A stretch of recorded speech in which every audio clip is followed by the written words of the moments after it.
What happened to the people who died before Christ died? Did they go to hell without having their sins covered by the blood of Christ? Why are musical instruments used as either symbolic or directly implying an idea in John's revelation? Is it wrong to take communion more than once on the first day of the week? Why is it okay? Or can you Is take there it a with your scriptural brothers and pattern sisters during for the morning removal service? of And an also elder take it for again with whatever brothers and reason? sisters. Is it ever during right to Sunday? use man-made Is an images open of Christ public on apology bulletins to or one flash person in materials? front of the church How about a biblical? surprise?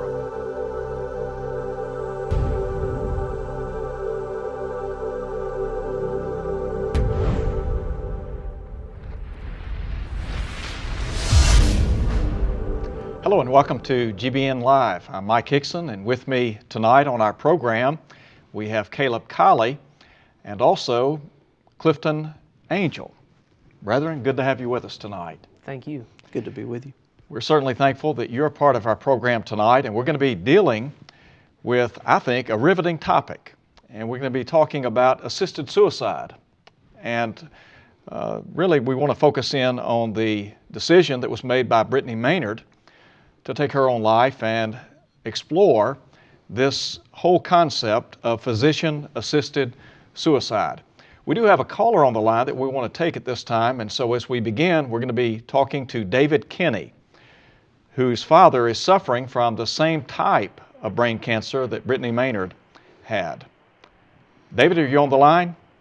Yes, I am. Thank you very much for allowing me to be on the program. Good to have you. Good to have you. I have with me tonight Clifton Angel and Caleb Colley, and they may have some questions that they'd like to ask as well. That would be great. That would be fine. I'm glad to do this. One thing I want to say before we really get into the particulars of this is I wanted to extend my sincere condolences to the Maynard family because you start talking about these types of issues, and I don't want any of my comments to be to diminish the grief that they're going through, and it's a very difficult situation. So, well, I hope it everybody is. understands that. It really is, and she made the decision on Saturday this past week to terminate her life, and no doubt there is a lot of pain and anguish that her family and friends are experiencing at this time, and I have no doubt that she suffered immensely over the last few months. She was diagnosed, my understanding, back in January of this year, and so has been in what I would call an ongoing battle with this disease. What about your father? My understanding is that he suffers from the same type of cancer. When was he diagnosed? He was diagnosed. He started having headaches actually at the Free Hardeman Bible lectureship this past February, so that would be February 2014. And we wasn't exactly sure what was going on. My father's one of those people that have never had a headache in their life. Mm-hmm. And so we have some family matters that are going on that are weighing heavy on his heart anyway. And so when it started happening, we thought, well, maybe this is just stress. But then he had an episode in the pulpit that the doctor thought he might have had a minor stroke. So he wanted to order a CT scan just to confirm it. And we really didn't think a lot about it at the time, sure, because of these other stressors that were going on. But then the CT scan confirmed, what he's looking for confirmation for a stroke. But what they found out, it was actually a brain tumor. Okay. And in a very short time, matter of fact, the very first part of March, we were all heading to Morgantown, where he would have surgery. He had surgery on March 4th. And then the neurosurgeon suspected that he had a glioblastoma multiforme anyway, but you want to wait till you get the pathology report back just to be sure. And if you've done the research on something like this, they're pretty much all grade 4. Mm-hmm. I mean, this is the most aggressive and the most common brain tumor that a person can have. And generally speaking, 2 to 3 people per 100,000 are diagnosed with it each year. So it is pretty common, mm-hmm. and also very deadly. Sure. But the doctor told him, it was very gut-wrenching for everybody, but the doctor told him, they said, you can not count on, but he said, I wouldn't plan on more than 18 months. Okay. So it's very it's a very similar situation to what this lady has gone through. You mentioned that the doctors have given your father 18 months, somewhere around that time span, to live. And I think about Brittany Maynard. She understood that time was short, and yet in her mind she wanted to die with, as she said, dignity, and wanted to forego some of the pain and the suffering associated with this type of cancer. What about your dad in terms of his mindset, his outlook? What kind of reaction have you seen from him? Well, there's another factor that's a little different than her family situation. My mother also has multiple sclerosis, and she has had that since I've been 15 years old. So she's had it for over 30 years. And the life expectancy for multiple sclerosis is about 30 years. Okay. And so she is pushing the average up every day she fights this battle with multiple sclerosis. So you talk about dignity. You have two different. Both of my parents are afflicted with a condition that'll probably kill both of them. Sure. I mean, you never know. I mean, you can die from something else before then. Uh-huh.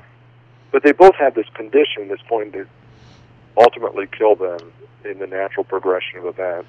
But one is slow acting, one is quick acting. At what point in time would you say that one is dignified and the other's not? Well, I think that's a great question. I think Caleb has a question.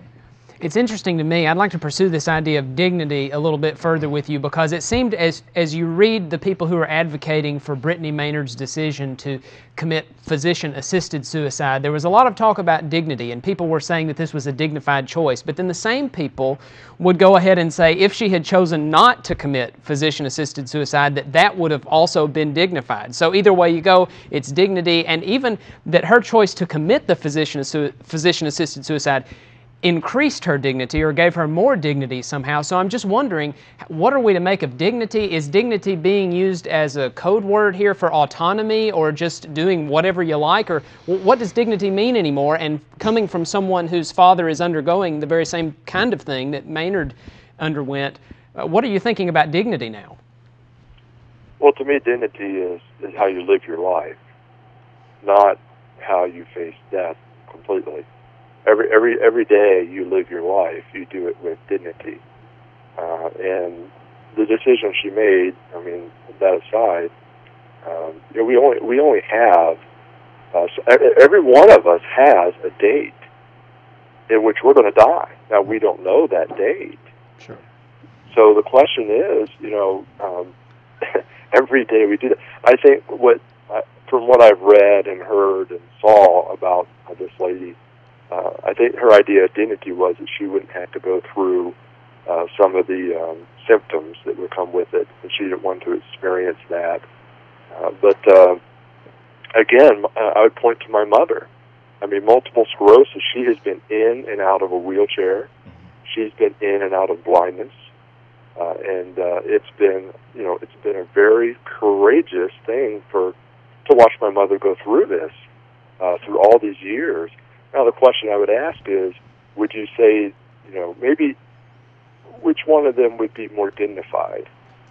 Well, I was thinking about your mom and dad, and the fact that both of them, in many respects, are what I would call warriors, in the sense that, they're battling a disease. Job said, man born of woman is a few days and full of trouble in Job 14:1. Life comes with good and bad, and there are always problems associated with life, and we talk about human suffering, and it is a part of life. And in many respects, we are all terminal. We just don't know when the end is coming. Now, some people, from the vantage point of terminal, it may be sooner than later, but we're all terminal. Again, Job said, man born of woman is a few days and full of trouble. The brevity of life. And I think about the Apostle Paul in 2 Timothy chapter 4. Paul was looking death in the face, and he was going to be put to death by Nero Caesar, and yet in the face of death, he could say, I fought a good fight, I finished the course, I've kept the faith. henceforth there's laid up for me a crown of righteousness. One of the things that I noticed in just reading and listening to the commentary about the life story of Brittany Maynard and the decision that she made, one of the things that was striking to me, I never read or heard anything said by anyone associated with her, including herself, about eternity, about God, about her view concerning the afterlife. And you know, sometimes it's not so much what somebody says as what they don't say. And I think about, you know, just the influence of humanism, evolutionism, etc.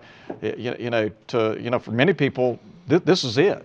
And so, you know, you live your life here, and then when you cash in, it's all over. Caleb, well, I think one of the things that I was looking at was what Paul told the Athenians in Acts 17, 27 through 28, and it says, so that they should seek the Lord in the hope that they might grope for him and find him, though he is not far from each one of us. And it goes on, it says, for in him we live and move and have our being, as also some of your own poets have said, for we are all also his offspring. And that phrase, for in him we live and move and have our being, to me that points out that, you know, God is the giver and sustainer of our lives. Well, he is. In that same context, he said that he is the giver of all life, breath, and all things. Everything comes from God. And really, if you read Psalm 50, everything belongs to God. That would include his creation. And since he is our creator, it would stand to reason that he has the right to delegate how we're to live.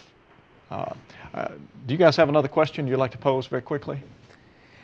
Maybe I would just ask this briefly. I know that we need to move along, but I would just ask this. It would seem that an occasion like this would present Christians and Christian ministers in particular with an opportunity to practice Christian love while standing for the truth at the same time, because we certainly want to be sympathetic and, in cases where appropriate, empathetic with people who are going through things like this. But at the same time, if the Bible is true, and it is, then suicide is a sin, and we'll see that in a moment. We'll talk about that. So then assisting somebody to commit suicide would also be a sin. So I'm wondering if you have insights about how it is that Christians can convey love and affirmative sympathy at a time like this while also maintaining our convictions and standing for the truth. Well, let me respond to that this way. One of the comments that I've seen in relation to the Brittany Maynard situation is people have been commenting about how brave what she did was.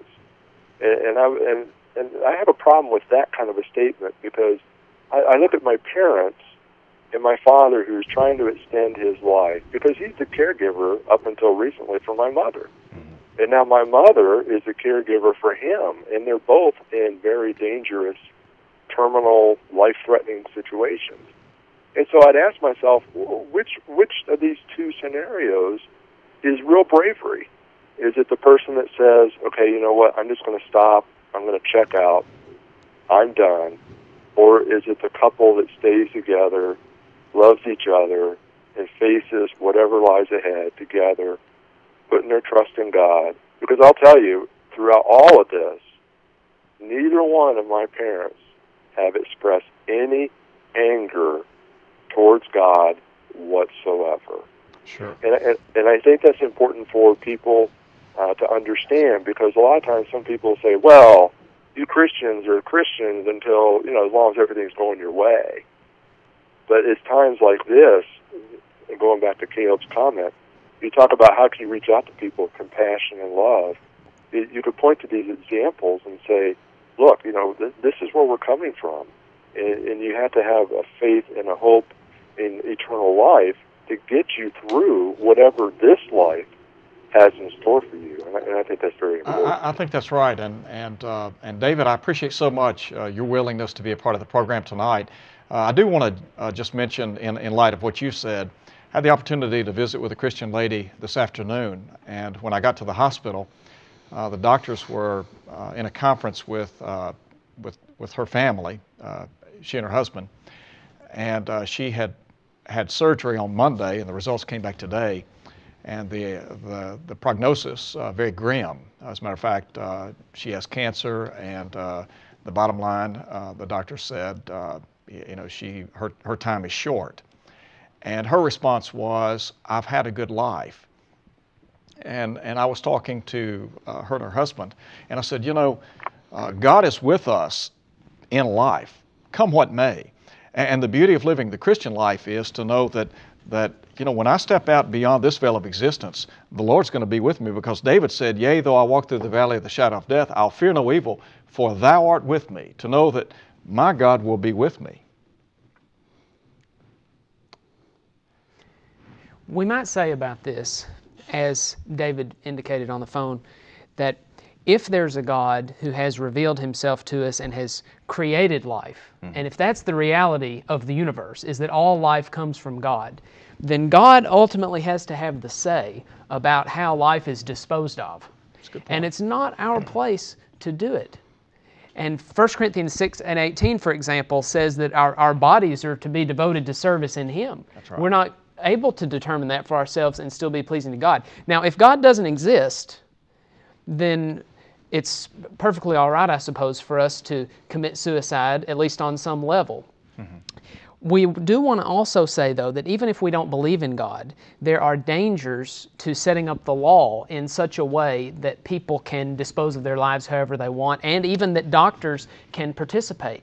We've been hearing news stories about occasions where there are what we might call panels of death, and cases where governments now are starting to say, this is about as long as you need to live, because we want to dispose of human life in this way or that, because we think it's a drain on our economy or something like that. Pressure can be put on people from their own families to say, we just don't really want to take care of you anymore. And they might start to say, we're going to take advantage of this situation. You happen to have this illness, and we think this is an opportunity for us to take you out of the way so that we can pursue our own interests. And so even for people who don't believe in the Bible, I would say, there are good practical reasons, and I think you would agree, Clifton, there are good practical reasons for us, whether we're secular humanists or whether we're theists or whatever, to say, let's put the brakes on this movement toward giving everybody more pervasive rights to physician-assisted suicide, maybe rights to euthanasia, giving governments the right to decide when people are supposed to die, and things like this. It becomes a slippery slope. That's really. right. And the difficulty arises when there are those that do not believe in God. And in my research, many of the proponents for this movement to allow all of the states in the United States of America to legalize this type of action, where a patient can request medication from a doctor, as Brittany Maynard did, that will essentially kill her, is what it did. They want this legalized. And in my research, I did not know this until recently, that this has actually been legal in Oregon since 1993. So for 21 years. I think 97. 97. Okay, they started pushing for it in 93, maybe it was, I read. And so for many years it has actually been legal, but we're just now hearing about it. And so Brittany Maynard actually is going to become the poster child, if you will, for the organization Dying with Dignity. We mentioned earlier the word bravery being used, or it being brave. And when I read through their documents, when I read through the things that they have on their website, that's what I see being done, is either changing of definitions of terms or using substitution of terms.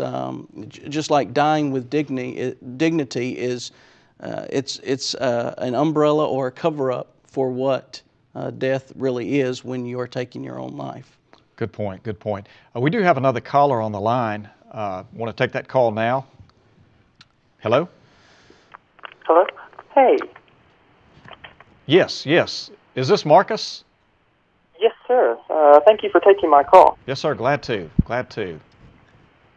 I have a question I want to ask, and then I'll go ahead and hang up and let you guys answer it. Okay.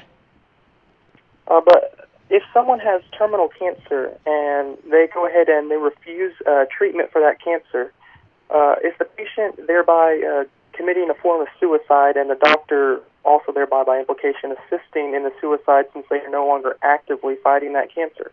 Okay, okay. Great question, Marcus. Appreciate so much you taking the time to call in tonight, and we'll do our best to give you an answer. Thank you for answering. What do you guys think? Well, all of us are terminal. And that's one thing that many in the world do not realize. Oftentimes we're trying to live all of our lives without thinking that we're actually going to die. But the truth is, we are all going to die. We are all terminal. But when it comes to getting closer to death, when we have a disease, an illness that we know is going to ultimately lead to our end, a lot of questions come up, a lot of difficult decisions have to be made. But the difference here in when someone refuses a chemo treatment, that a lot of times there's a lot of question even in that. Is this really going to help me, or is it just going to hurt me, or maybe prolong my life for 10 more days, whatever it may be? There are a lot of questions that fall into that. The difference is they are allowing themselves to die versus choosing to actually kill themselves and to cause the death of themselves. Good point. Good point. Caleb, would you like It's to? not the Christian's obligation biblically. I think this is essentially what you've implied already. It's not the Christian's responsibility to pursue every measure that's available to prolong human life on earth. We're certainly not to take our lives because suicide is a sin. Judas committed the sin of suicide, and according to Acts chapter 1 and verse 25, he was lost because he employed his agency, his willpower, and everything within him he put to the task of taking his own life, and that was sinful. But it's a different thing to talk about choosing not to undergo extensive, expansive, very painful treatments over time. And we need to ask the question, what is it that's killing this person? Is the disease of cancer killing this person, or is it the doctor who's killing the person? It's not the doctor in the case that Marcus is talking about. It's actually the disease. And so we would need to talk about some more details about withdrawing care. Certainly, if you were in a hospital room and you were hooked up to a machine and I were to run in off the street and unplug it from you, then that would be committing murder. But that's a different case from this case that Marcus is describing, and it would take a while to unpack all that. But let's perhaps at least summarize by saying that refusing to take a treatment is not the same thing as committing suicide. I think both of those excellent points, and as we talk about this whole concept, let's look at it from the vantage point of a physician. My understanding is I've always viewed a physician as someone who is interested in the preservation of life, and really, maybe that's one of the things that has become muddied in this whole thing. We talk about the Hippocratic Oath, and when men and women enter into the medical profession, they do so with the intent of aiding the human family, of bettering the quality of life. And so, for me, to see a physician that would assist in the termination of a life, that seems contradictory to the whole medical profession. What do you guys think? There's a tradition in Western culture that life is something that is to be valued and preserved, and I think that's been no more profoundly encapsulated than in the traditional Hippocratic oaths that doctors take. And I know there are variations of the different oaths that doctors take, but in general, the mainline ones that I've seen all have something about this idea that life is worth protecting, and you do not act to end the life of someone. You always act in favor of the person's well-being and continued life. That doesn't mean you force everything on a patient. Mm-hmm. If a patient says, I don't want this treatment or I don't want that treatment, that's one thing. But you do not act toward causing their death. I could see physicians making the argument today, though, and putting the spin on it, that they are making their life better by giving them this option to end it, and which we know is not a good spin to put on it, and ultimately they are advocating death instead of preserving their life, which would contradict their oath. It's not always better to have more options. We could take common everyday examples of that. If you have 100 restaurant choices, that's sometimes worse than having just 4 or 5. But especially in the case of life and death decisions, sometimes just having the option of it is a very harmful thing. That option needs to be taken off the table so that people aren't tempted to take it, so that doctors aren't tempted to pursue it and force it on people, and so that families aren't tempted to force it on their loved ones. I think we need to talk about cause and effect, and we talk about what's the underlying reasoning process, what has spawned all of this. And I think one of the real things that we need to deal with has to do with what I would perceive to be the sanctity of life. And you know, we talk about the sanctity of human life. Well, number one, who gives life? God does. That's right. And you know, we have been fed a steady diet in our country and really globally of evolutionism. You know, we talk about atheistic evolution, and so, you know, there are people today that are grappling with the question of origin. Where did we come from? Well, you know, if we are no more than a glorified animal, then you know, why not take the life? And I think that I think that atheism, humanism, you know, all of these, evolutionism, play a factor in what we're talking about today, because we've diminished the quality, or rather, we've diminished the sanctity of life. Certainly that's true. In Genesis 9 and verse 6, we have this commandment not to murder, and you read the consequence of murder in God's mind is whoever sheds man's blood, by man shall his blood be shed. And then you remember the reason, which speaks to exactly what you said, and it's because man is made in God's image. That's right. And if we're in God's image, and no other animal is, humans are the only creature that's made in God's image. And so that puts a very high priority on human life. Well, it does, and we talk about, you know, the prevailing philosophies of the day, and really three key questions that have often been asked. You know, number one, where did we come from? Number two, what are we doing here? And number three, where are we headed? And the only explanation that I think is logical is to go to the Scriptures. I mean, if you want to talk about, you know, our origin, where did we come from? Well, the Bible gives us that origin. You know, we talk about, you know, what are we doing here? Again, the Bible addresses that. Where are we headed? How would we know anything about eternity without revelation? That's right.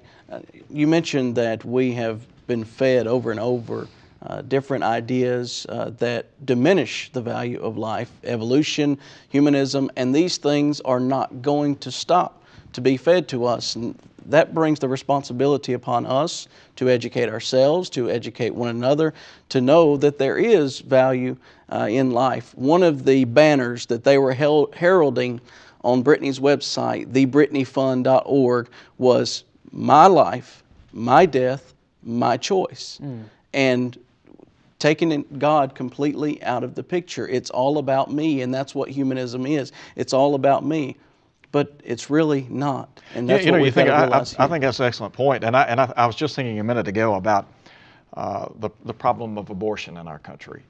You know, since 1973, statistically, 57 million abortions have taken place in this country alone. And so, you know, we have no problem in our country terminating an unborn fetus. Well, now what we're doing, we're getting to a point where we have no problem terminating someone who is defined as terminally ill. We've really come full circle. Somebody might say, in response to all this, why not let someone die if they want to die?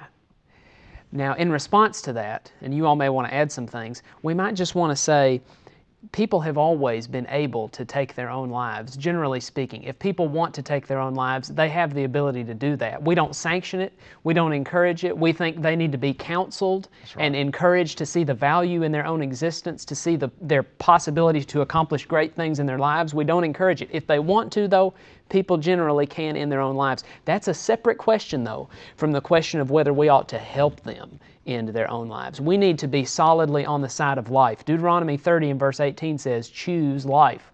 And that's what we need to choose. Well, and you know, we talk about life.